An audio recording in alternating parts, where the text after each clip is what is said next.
Our next guest is doing some really cool things, always making some very interesting products for many years. We have the fortune of meeting a lot of their key people in Qingdao, China, just a few months ago when we were broadcasting there from Sino CES.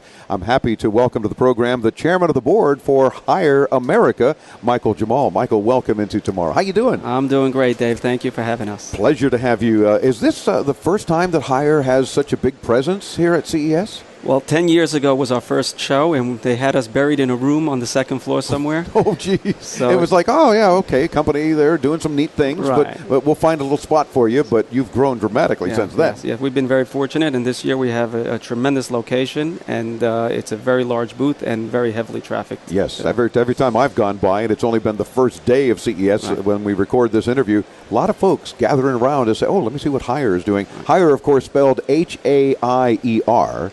Hire and Hire America being this end of the world, if you will. This end of the world. Chinese company, right? Well, we like to look at ourselves as a global company with most of our manufacturing in Asia, mainly in China. Qingdao, where you've been, is our primary location. Had the fortune of visiting the Hire Tower and looking at floor after floor after floor of product that I didn't even know Hire made.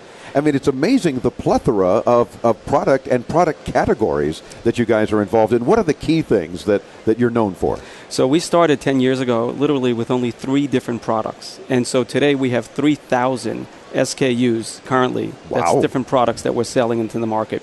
But we've been primarily known for major appliances, mainly the dorm room refrigerators, air conditioners, wine cellars, freezers. And so for years we've built a very good relationship with consumers with those sorts of products. And it's only now recently in the past 3 or 4 years where we really made a big inroads in the consumer electronics area. And as soon as you mentioned the dorm-type little mini refrigerators, I'm looking over to see if CES, I hope it's a Hire refrigerator that they brought into our booth. If not, we'll have them fix that. But that's what's pretty cool is that you got a real niche market for folks that are saying, you know, there's some specialty things that we need to look at, and you guys are making them and making them affordably. Right. Right. And where we've really done very well is paid attention to areas where other manufacturers weren't paying attention to, and we've been able to associate with the consumer that way and make a good relationship between us and the consumer. And so you can tell from growing from a small little compact refrigerator to now selling 60-inch television sets, it's a major transformation in the company. And I find it interesting, too, that there's not too many companies that can do it well, appliances and consumer electronics and so forth, and you guys are doing that and have been successful at it, as you mentioned, the last 10 years as well. Well, nothing comes easy, and there's a lot of companies that are doing a lot of great things. I would tell you that, though, in the United States, because we have such a high standard of quality, it's probably the most difficult market for any manufacturer to succeed across both product categories, brown goods and white goods. And I think we've done a pretty good job in delivering on what consumers have been looking for. So not only are we as Americans kind of demanding, in some cases they might say too demanding, but that's a good thing, I think, from a manufacturer's standpoint, because it kind of makes you step up, right? I think it's a great thing. And there's nothing like the American consumer. They know what they want, and they'll let you know what they don't want very quickly. Yeah. And so we find that when we develop product for this market, it really makes us better globally. Now, some of the buzz here at CES about Hire is you guys are showing a prototype, as I understand, of a completely wireless TV. Now, we talk on the show for years about wireless speakers. Oh, but you still got to plug it in. Well, then it's not wireless, is it? And, but things like wireless TV, no plugs, no cables, including power? How the heck are you doing that? Well, this is where the Into Tomorrow part of the show comes in. I'll tell you that this is, I think, the future. And what we are showing today is what consumers can imagine the television non-hookup will be in the future. So no plugs into the wall, totally Wi-Fi. So that means your content, whatever it is that you're going to watch or listen to, will be coming through Wi-Fi or whatever wireless medium you'd want. And we also have the television that does not need to be plugged into the wall. So literally. So how are we powering it then?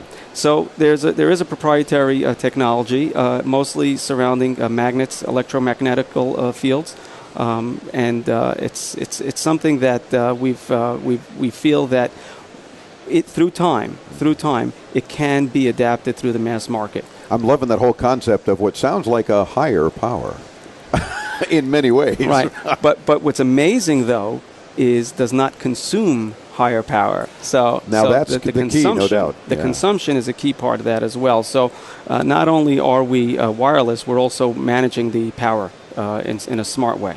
Now, what's cool about CES, one of the many things, is products like that and companies like you at Haier that are saying, you know what, here's prototypes, here's concepts.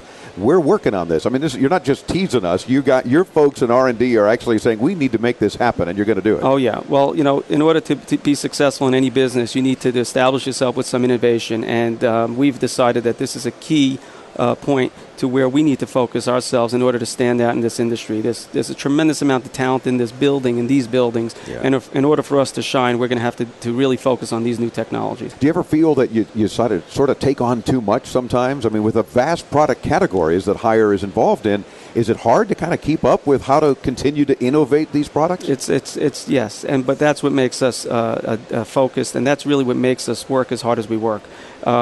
We become very humbled when we walk through these halls, taking a look at all the various technologies that are out there today.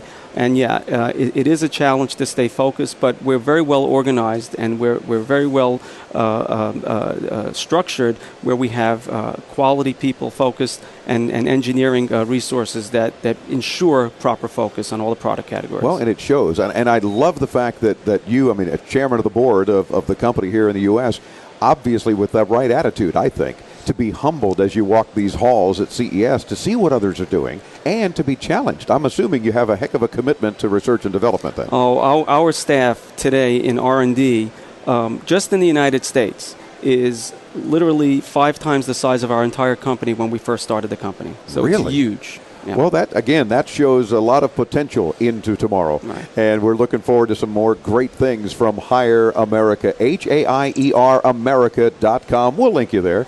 Just visit intotomorrow.com, and you're a mouse click away from Michael's site. You see what he and his team are up to, and all of our guests here at CES.